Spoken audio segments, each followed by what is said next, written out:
you for coming to Nasdaq. I'm Josh Matches. I'm the Director of Integrated Marketing here. And we are thrilled to have Bryant McGill.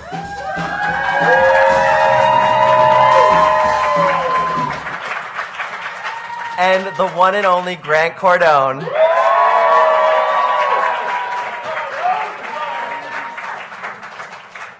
Here in the center of Times Square, and they are going to give you so much knowledge. You're going to walk out of here and your mind is going to be exploding.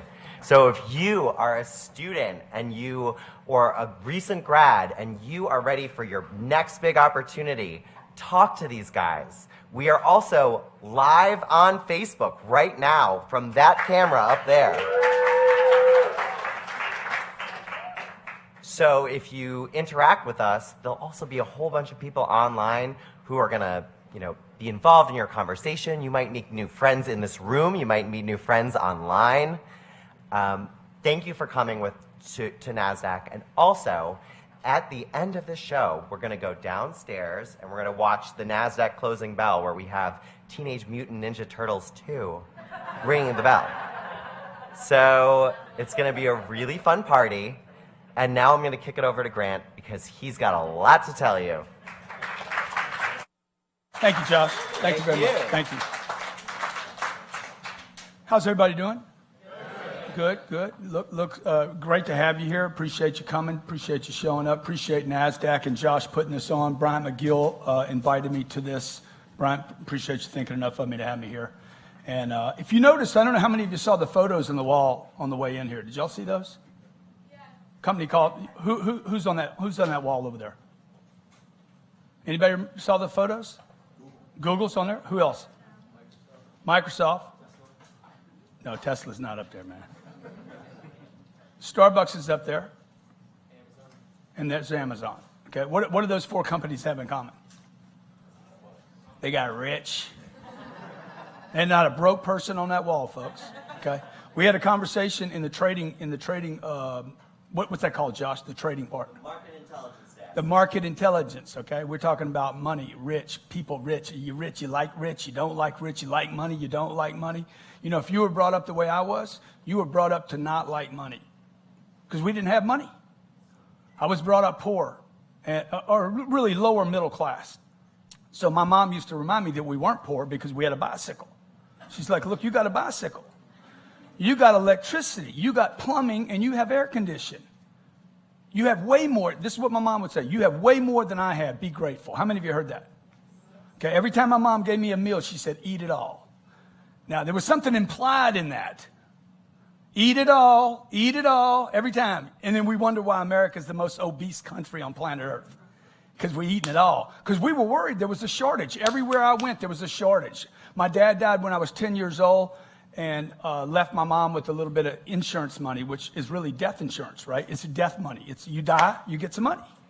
And my dad was insurance broke. He made it into the middle class. He dies at 52 years old. I was 10.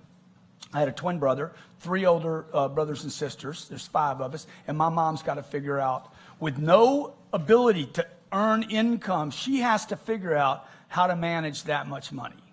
Now, I'm telling you a story today about your own life, okay? And about those guys out there on that wall. Those guys out there on that wall, they don't manage money. They create money, okay? And that's really my message to you today. I was at a charity event 2 Sundays ago. And I was at this beautiful charity event. And last year, by the way, I helped raise over $100 million for charities, okay? One of the things I'm most proud of. That's a lot of money, dude, okay? That's $100 million, and you don't get a car or a watch with it, right? You got to convince people to have money, to give money, to go to something that they can't quite touch and feel. And I didn't know that 30 years ago, learning how to sell out of college because I couldn't get a job in the career that I was in. I had to go into sales, and I was actually in the unemployment line. My uncle drove up and said, "What are you doing in this line?" I said, "Dude, I can't get a job. I can't find a job." He's like, "Your job is to find a job." I said, "What?" He's like, "You got a job, man. Your job is to find a job." That night I had a job. Got out of the unemployment line, had a job that night in sales. I did not go to college. How many of you went to college? I did not go to college to learn how to sell. It didn't have any sales courses there. They had finance courses, statistic courses. They had accounting courses. They had arts, liberal arts, but they didn't have any sales courses. They didn't have any millionaire courses either. How many of you took the How to Become a Millionaire course? Anybody get that course? They got a course on that? Oh, you took my course. Shit. No, I'm talking about at college, dude. Okay. We sell that course for $50. Colleges sell a chemistry book for freaking $200. Right? And like, when am I going to use that? So I left this charity event that night. We needed to raise $2 million. Maybe 20% of the room gave $500,000. Four other families gave another $500,000, and one guy gave $1 million. Okay? And I'm going to tell you, when the last guy did that $1 million, everybody in the room, I looked around, I saw 200 people, everybody in the room wanted to be that one guy. I told my wife, everybody in this room wants to be that guy right now. But they couldn't. They couldn't because they didn't have any money. And they wanted to. How many been in a position where you wanted to help somebody before but couldn't? That's right.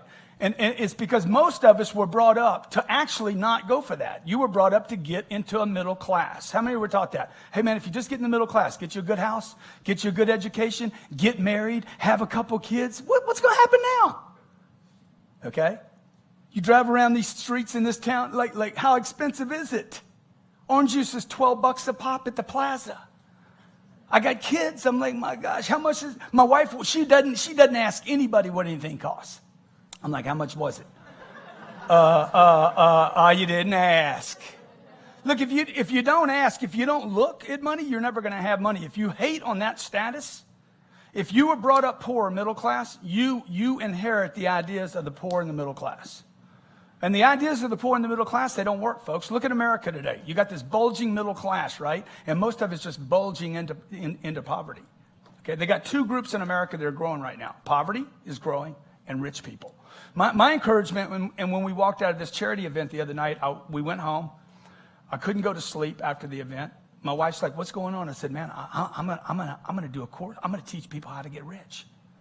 I'm going to forget everything I've been teaching them, sales, closing, negotiating. I'm just going to go straight for the freaking Holy Grail, how to get rich. Who's interested?" Okay? How many believe you would still be a good person if you got rich? Like you're not going to go evil all of a sudden. Right? I give you $1 billion. Are you going to turn into evil? No, man, you're going to be a good person. Okay? Any character defects are going to get magnified, but also your goodness is going to get magnified. So I actually went home. I wrote 1 hour that night. The next day before lunch, I wrote another hour, and I finished a little booklet that we're going to print with right now. It took me 2 hours to write this book, How to Become a Millionaire. And one of my goals is to teach this book. But when you go for this thing, folks, if you're sick and tired of just getting by in life, sick and tired of just making it, if you're going to make that kind of commitment to go into the next level, how many believe you have more potential than you're using right now? If you're going to make the commitment to go to the next level, okay, let me show you what kind of day you're looking at. This is what a day looks like in my life. Oh, I might not have audio to this.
Here's my drink.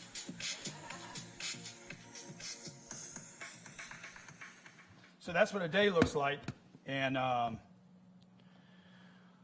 to run a 19-hour day over and over and over, and have 2 kids, keep your marriage working, spinning plates, that's what it takes. Okay, and anybody tells you they're going to manage time, you don't manage time. You either create it or you'll never have it. Okay, so if you're taking notes, you want to do this. How many heard the saying before, time is money? Then you got to understand time. If time is money, you have to understand time. If time is money, you cannot manage time. The guys on that wall out there do not manage time. They create time. They expand time. They do not manage time. Managing time is another activity that you do not want to do. It's another activity. You can't show anybody managing time that doesn't bring people on, because that's the only ultimate way to manage time. And the truth is, they're not really managing time. What they're doing is multiplying time. I'm multiplying time, right? I got 24 hours in a day. My body has to sleep. It's got this sleep thing. It's like, dude, we got to lay down. We got to shut it down for a second, bro. The bones and the muscle and the gristle, we got to take a nap. 80 billion cells. Let's lay down, right? Now, the rest of me is ready to cook. I'm ready. Let's go. Let's do something. How many of you're up at night? You got ideas coming in, right? You're like, oh, I couldn't sleep last night, man. It's not your body. That's you, right? That's that creative part of you that wants to roll. So what I don't want to do is I'd like to create more money so I could give money to charities, so I could help out. So when these streets need to be fixed, people could actually pay taxes so somebody could actually pick up the garbage in the streets, fix the streets finally. Okay? They're looking bad. These streets are looking bad, man. I'm watching cabs just bottom out. Cab after cab after cab, right? I'd like to be on that wall. How many of you like to be on that wall? Those people hire people. They give people good jobs. They make a difference for the better. But that takes money, This is what they didn't teach me in schools. It takes money. It takes lots and lots of money. And the middle class concept is built on this idea, I have more than other people. I have just enough. I'm not starving. I'm not in China. I'm not in India. I have a good paying job. I got a little bit of money in retirement. Okay? Here's the truth in America, okay? America has been sold a bill of goods that because we're in America, we're better off, that somehow we're free. The mantra is freedom, okay?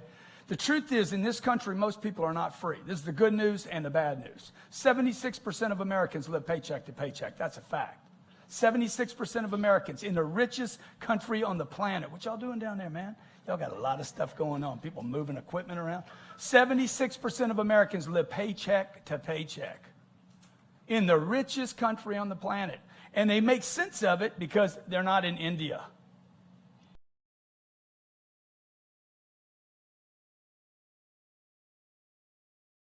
Or are you? What's the difference? The difference is the temperature, right? The difference is the village. This village has got big buildings and that village doesn't. What's the difference? You're still living paycheck to paycheck, right? This is the way I was brought up, constantly worried about, what you got, man? What you doing, man? You going crazy. I was worried about this. Pieces of paper, right?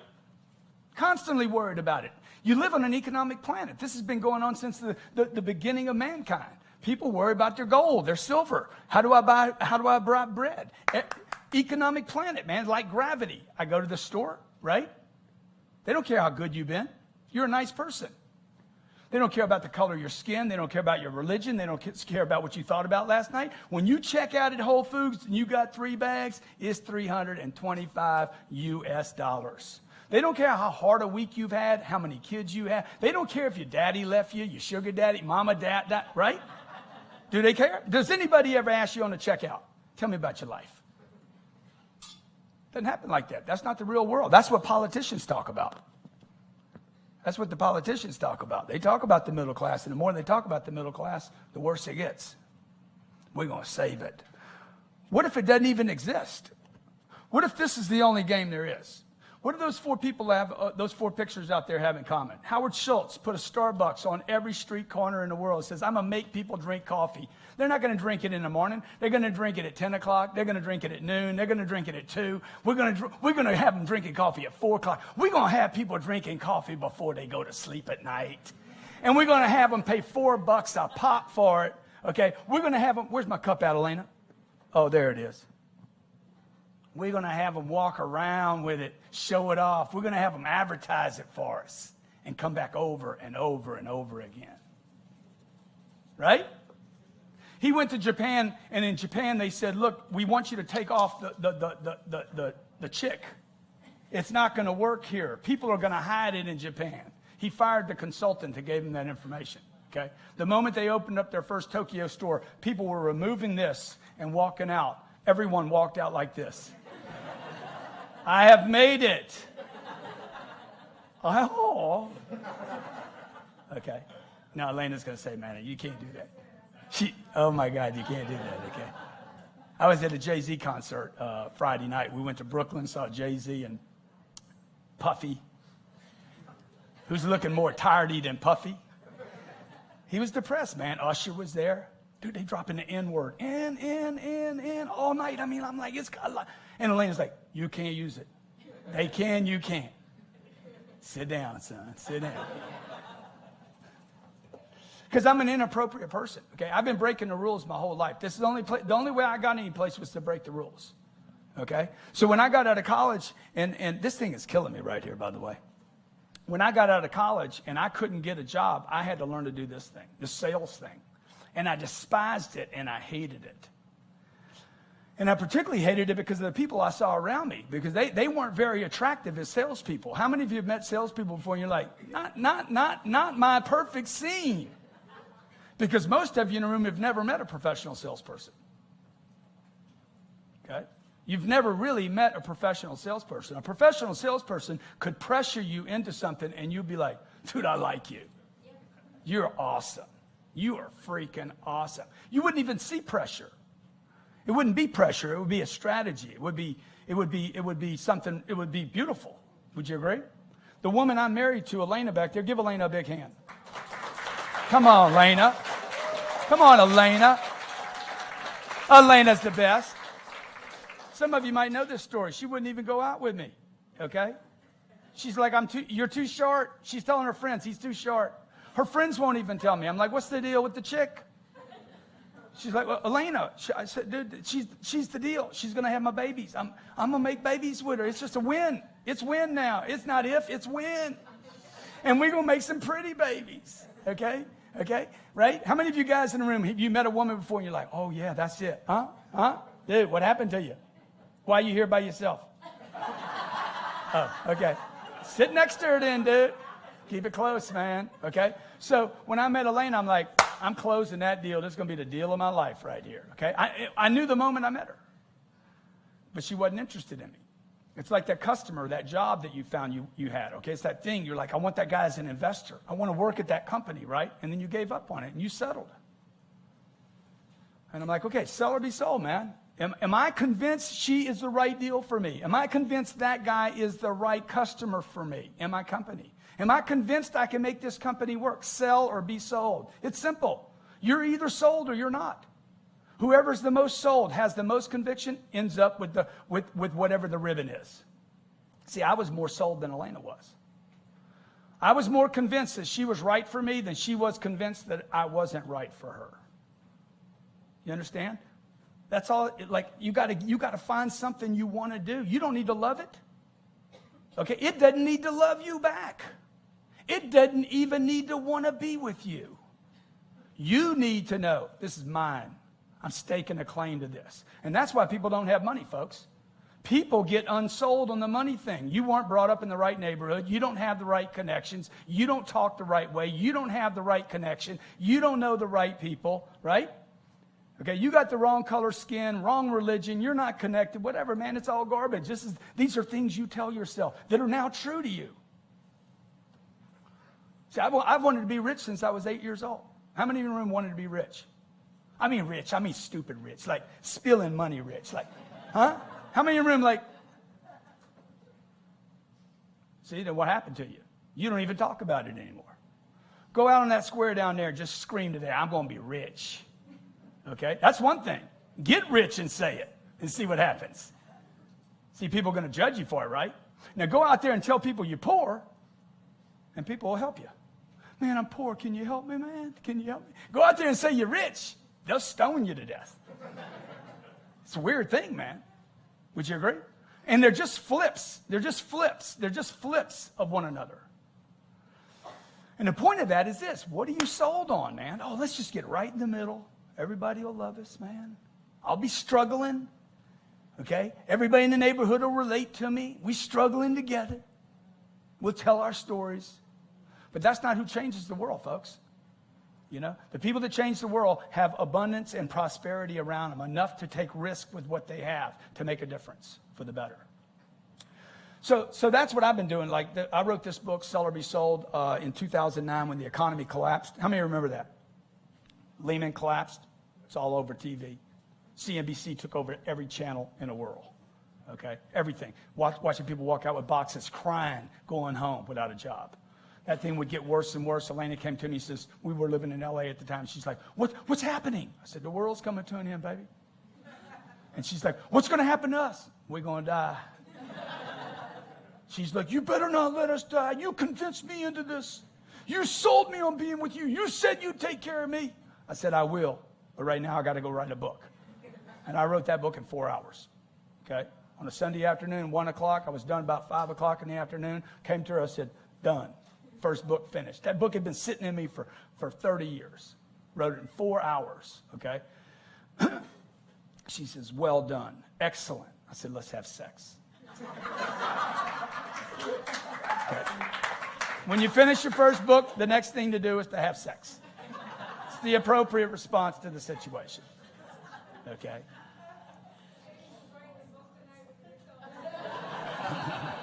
No, having sex with yourself doesn't count. Okay, you guys be writing every day.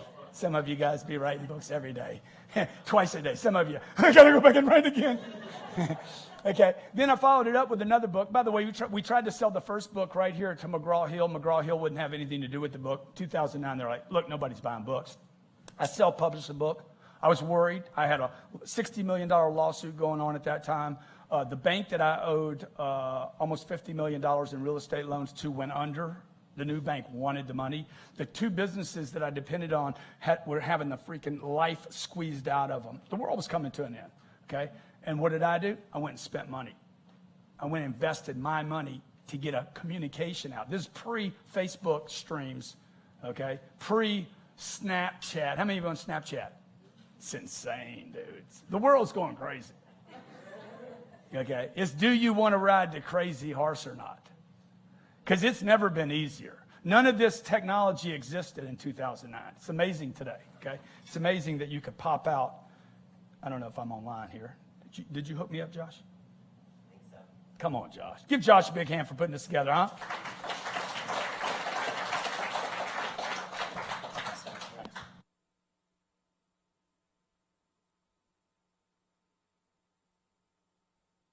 Much. Give this man a big hand, huh? Come on, give him a big hand. Give him a big hand, man. Yeah. You see? So look, this is the world you live in today, right? Now, I'm publishing a book. Do you remember the book I told you about I wrote in 2 hours the other night? It took a long time. It's only 40 pages long. Okay? I went out to the public and said, hey, I need to know what cover to put on the book because I'm stupid when it comes to covers. What would you do? 860,000 people get involved in my book cover. Okay? I don't need to design this by myself. What'd that cost me? Cost me nothing. Okay? Except the energy, those 19-hour days, to communicate to the public, grab somebody's attention, keep delivering a message to them over and over and over again so they can start to find me as dependable as CNBC or Fox. Sell or be sold, man. I don't need a TV station. I got this. Okay? I got that. You got this. How many of you got one of these things? This isn't a phone. This is a weapon. This is a weapon, okay? How are you using it? Do you just receive information? Or are you using it to disseminate your message? I'm going to tell you the most beautiful thing about all these mechanisms. Look, 4 million people reached this week. All over the planet. All over the planet. Like now to do that, to reach that audience, you have to have something to say. You need an opinion. You have to have an opinion about something. It's going to be different than Brian's opinion. It's going to be different than my opinion. You have to have an opinion. Then you got to be able to tell people your opinion, right? Because look, if you want money, you have to get attention. Why do you think there's so much money right here? What's going on at Times Square? There's so much money ends up in this little island. We were up at One World Trade Center. That's what it's called? What is it called? Yeah, the Freedom Towers, right? And I look down on New York and I'm like, why would all these people come to this little island? Doesn't make any sense. Why didn't they go over there on the other side, right? Instead, they had to build tunnels to get here. Why did everybody come over here? I don't know. I know this. All these lights, you don't know midnight or 1 o'clock in the afternoon. Looks like the same time of day. Tremendous amount of energy here because all this attention's coming here and money seems to follow all that attention. If you have a money problem, you might have an attention problem. Not getting enough attention. How many are brought up like this? Be seen and not heard. How many are brought up like this?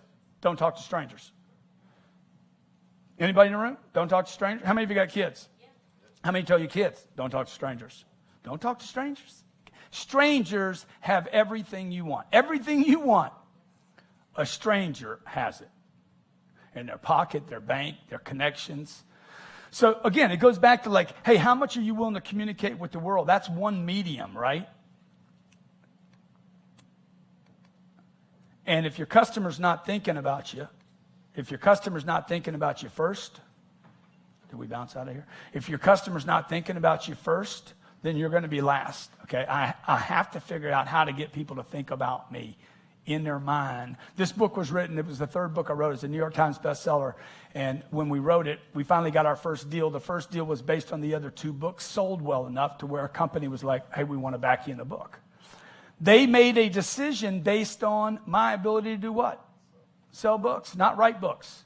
Okay, first book I wrote, Sell or Be Sold. I think you have a little sticker there on your Sell or Be Sold sticker. Here, everybody take that, pick it up and just wave it real quick for me. Okay, Sell or Be Sold. You can put that on your bumper, your refrigerator. Okay, look at this, man. Let me see it big. Come on, put it up big. Okay, wave it big for me. Come on, wave it. Wave it big. Yeah, there you go, okay. See, you put that on your car, you'll have friends everywhere. That book got me my third book deal, okay? A book I just did, they go back. How many of you would like to write a book one day and get a book deal? Everybody in the room's got a book in you. Your story's different than everybody else's story. Everybody's got a book deal. Your book deal would be based on earlier books, unless you get really lucky. How many of you in the room are not lucky people? I am not a lucky person. I'm not one of those people that gets these big breaks. Anybody in the room? You guys lucky or unlucky? Let me see if you're unlucky. I just don't have a lot of luck. Right? I don't get these big breaks. I have to grind and push and shove to get mine. Maybe it's the way I think. I don't know. I'll work it out later. But the book deal I just did, they asked me, hey, let's go back and look at your other books. They based the deal on other book sales. They did not look at the first book and see how it was written. Thank God they didn't. Okay, because there was hundreds of misspelled words in it. Still today I'll write something. Dude, run-on sentences, okay? Commas in the wrong places. I get confused between semicolons and colons. I don't know when to use them. I use lots of exclamation marks when I write to make a point. Yes, right? How many of you do that? Okay? I'm like, hey, man, it's all good, man. I got people criticize me for it. You got, it's terrible grammar. I'm like, dude, it's the best written book, dude. It's not a best written book, right? Or is it? No, it's not. But it made me a bunch of money. And it got out into a bunch of people's hands. And then Twitter comes along and you don't have to write 140 characters, okay? Then YouTube comes along, you don't have to write it all, just watch a video. And then Snapchat comes along, you don't need to do a 1-hour presentation, 10 seconds and you're getting clipped. See, the world's changing.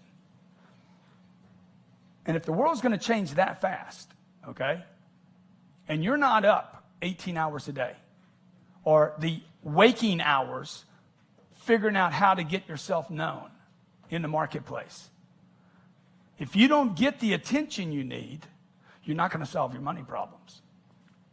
Money follows attention. Okay? And today, like no other time in history, it's never been easier for you to get attention, both in a good way and a bad way. It's a noisy world now, would you agree? Okay? You're running around, you're looking at this, man, how do I even focus on anything anymore? Okay? 5-6 weeks ago, somebody introduced me to Snapchat, and I'm like, that's just stupid. How many had that response the first time you that's the dumbest thing I've ever seen in my damn life, right? Okay? I'm hearing people talk about Snapchat, this and stuff. I said, that's dumb, man. Well, see, every time I say something's dumb, I investigate it. I follow my criticism up with interest. Every time I have said that is stupid, I go back and say, what do I not understand about that I would call something stupid? Because I sound like an old man, but that's just dumb. Without investigation, contempt prior to investigation, ignorance. And then I started looking at Snapchat, and I'm like, okay, I'll just play with it. I did a Snapchat. I said, I kind of like that, 10 seconds. Okay, I didn't have to prep anything. Lights don't have to be good. Just, hey, what's up? Shit, I can do that. That's 3 seconds. What's up? Okay, right? And then I went back and looked. I'll just tell you this morning. Let me just go back and look at these. I didn't spend any money to advertise it. Okay, they gave me the whole Snapchat thing. They gave me the app. They were nice enough. They had no restrictions. I could say anything I want. It's going to disappear in 24 hours. Okay, so I could say anything I wanted on it. And 24 hours from now, hopefully, if nobody copies it. And today, let me just see here when I woke up this morning, my first one. At 7:08 this morning. No, at 6:05. 6:05 this morning, I did a 10-second video that's been seen 4,600 times. Okay? Now, any of you follow me on Snapchat know I'm going to probably do 80 or 90 or 100 of these today. Okay? There'll be 400,000 views in a day. Cost me nothing. Zero. Now, will that be worth something one day? I don't know. I have no clue. I know this. If I don't end up with money because of this, I'm going to end up with a bunch of friends. And if the world comes to an end, what do you want? Money or friends? Do you want friends? Okay? If they go to guns and food only, gold and silver will not be what you want. You will want friends in every part of the country where you can go land at their farm or their ranch and say, dude, can I hang out here for a couple of years until this thing kind of... I just need the zombie apocalypse, or whatever's going to happen. I need that to freaking roll over, and then we'll come back and go it again, okay? All right, so my message to you today is this. Look, you got to get out, you got to push, and you got to push at levels you hadn't even thought about yet. Whatever you think is the appropriate level, multiply it times 10. You might be in the neighborhood, okay? If you think you need $100,000 a year, set a game up for $1 million. If you think $1 million to do it, set a game up for $10 million. If you think $10 million to do it, play a game at a $100 million level and come up short. Because how many believe this? You're going to come up short no matter what your target is. Okay? My entire life, whatever the target was, I seem to just come up a little short. Right? So what should you do? Just set a different target. See, when I met Elena, I'm like, that's the girl. That's the girl for me. That's the girl that will be my wife. And I am not going to lower my target. If you're taking notes, write this down, okay? Never lower a target. You got enough enemies already. Never lower a target. You have enough enemies already. You don't need more. Man, don't stand in your own line wanting to be your own enemy, right? Hey, that's my girl. She doesn't want to be with me. Is that an objection or a complaint? I'm too short. Objection or complaint? It's a complaint, man. It's not an objection. Right? It's just a complaint. It's no big deal. I'm just too short. Right? You're not going to be perfect. How many in your room are not perfect? You're not going to be perfect for the person you're working for. You're not going to be perfect for the customer you have. The customer's not going to be perfect for you. It's just not a perfect world. So what? Decide what you want. That's my target. Whatever. It's a number. It's a person. It's a customer. It's a client. It's a book. It's a cover. It's something. It's a part in a show. That's my target. And never lower the target. You're better off being disappointed, not getting the thing you wanted, than to drop the target and be disappointed with what you achieve. This is how industries produce criminal products.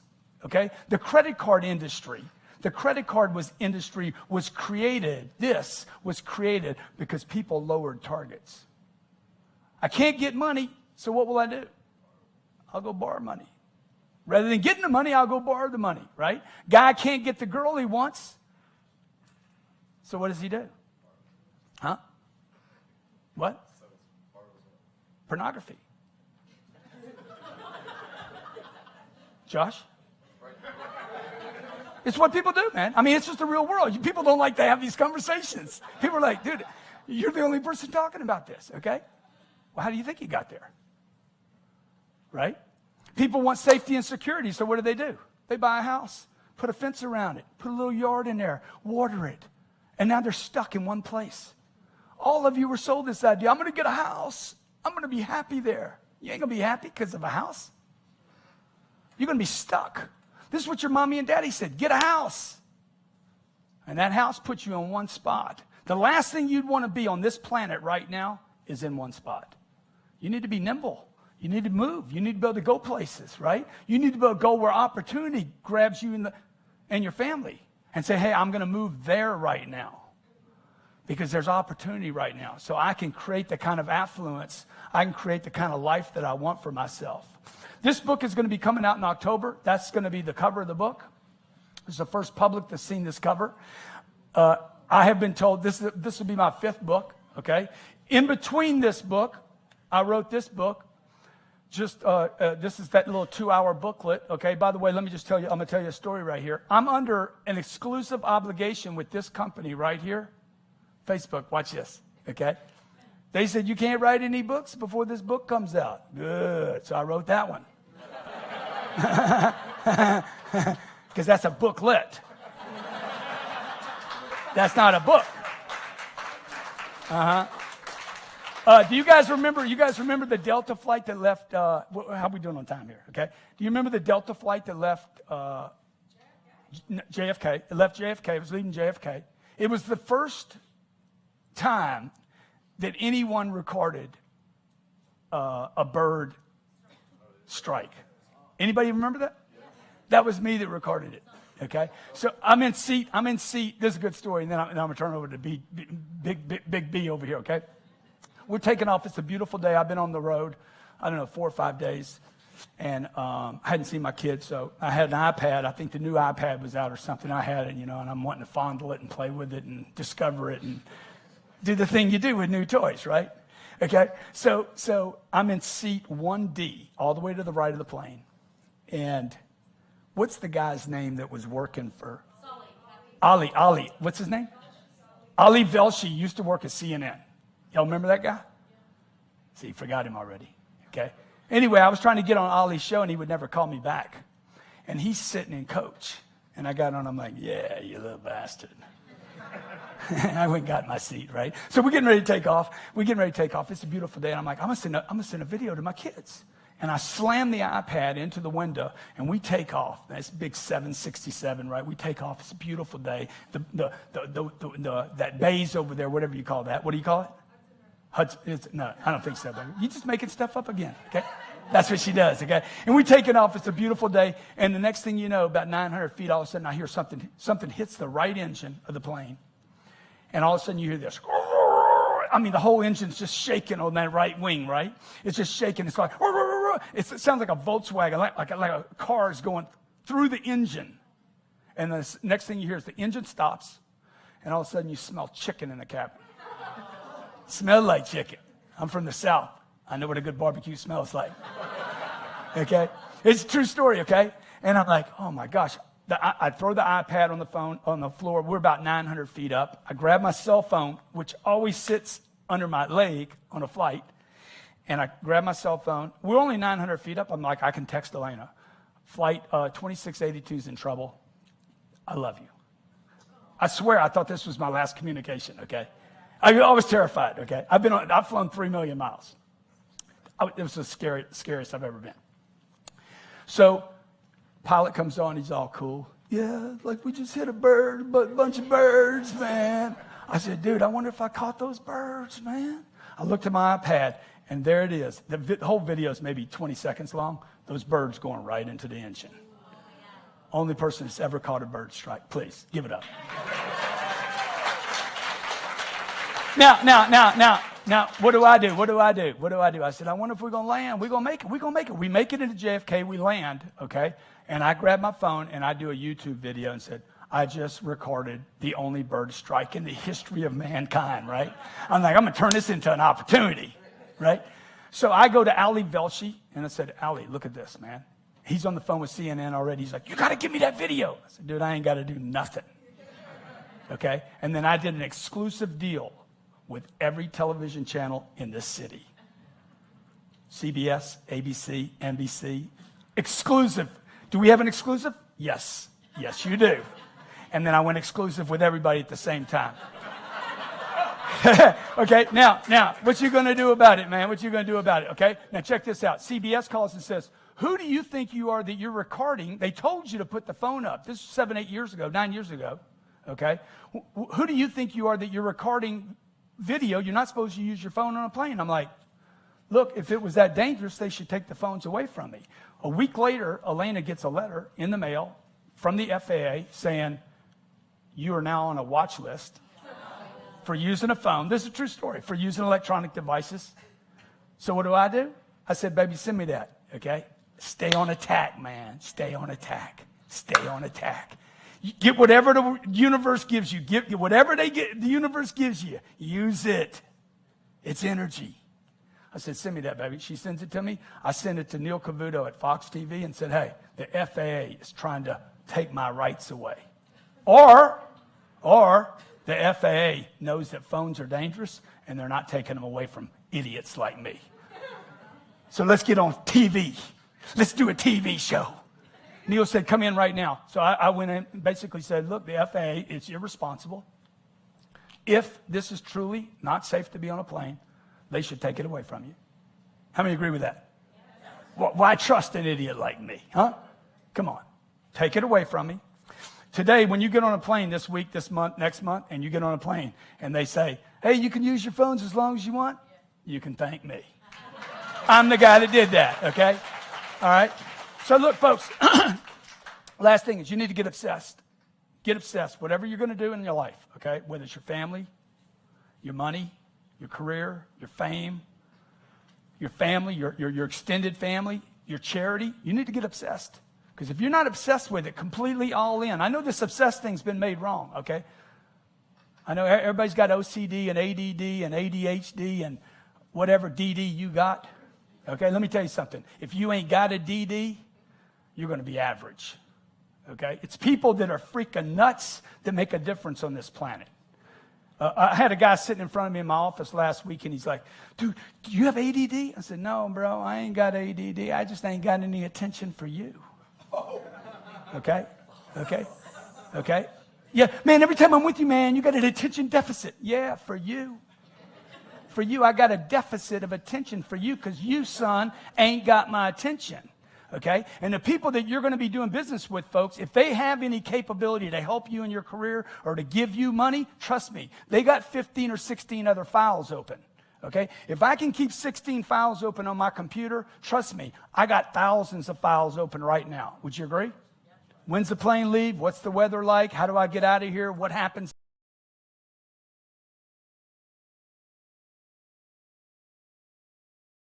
$10 million files open right now, okay? Microsoft ain't got anything on me or you. So the next time somebody says, dude, bring it down, you're talking to the enemy or you're talking to somebody very confused. And the confused are more dangerous than the enemy. Trust me. The haters are not your problem. It's people that listen to the haters. It's your family that's close to you that says, I heard so-and-so told me. What you doing listening to them, bitch? Quit listening to them. Why are you listening to them? Because that's the person that's dangerous. It's not the hater. It's not the enemy. It's the person in between you and them that becomes contaminated. And that could be your employers. It could be the person you sleep with. Hey, let's just enjoy life. How can you enjoy life yet? You hadn't paid the price. Okay?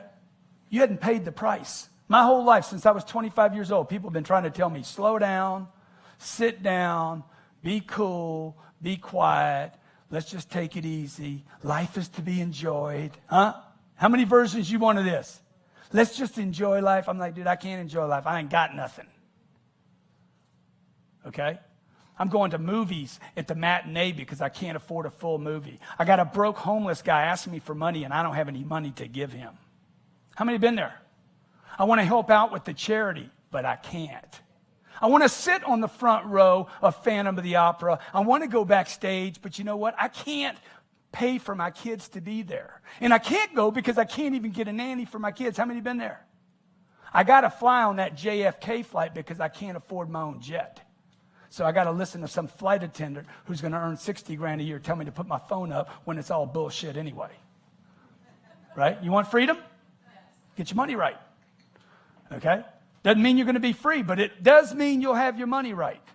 Okay? You want to be happy? Got nothing to do with money. People tell me all the time, money won't make you happy. I'm like, dude, when I'm looking for money, I ain't looking for happiness. I'm looking for money. Okay? How many of you know when you're looking for money? I'm just looking for money right now, dude. You don't look happy. I ain't. Shit, I'm on a hunt. This ain't happy hunting. This is a hunt. I'm looking for money right now. And by the way, if you're not going to be happy, get your money right. Thank you very much.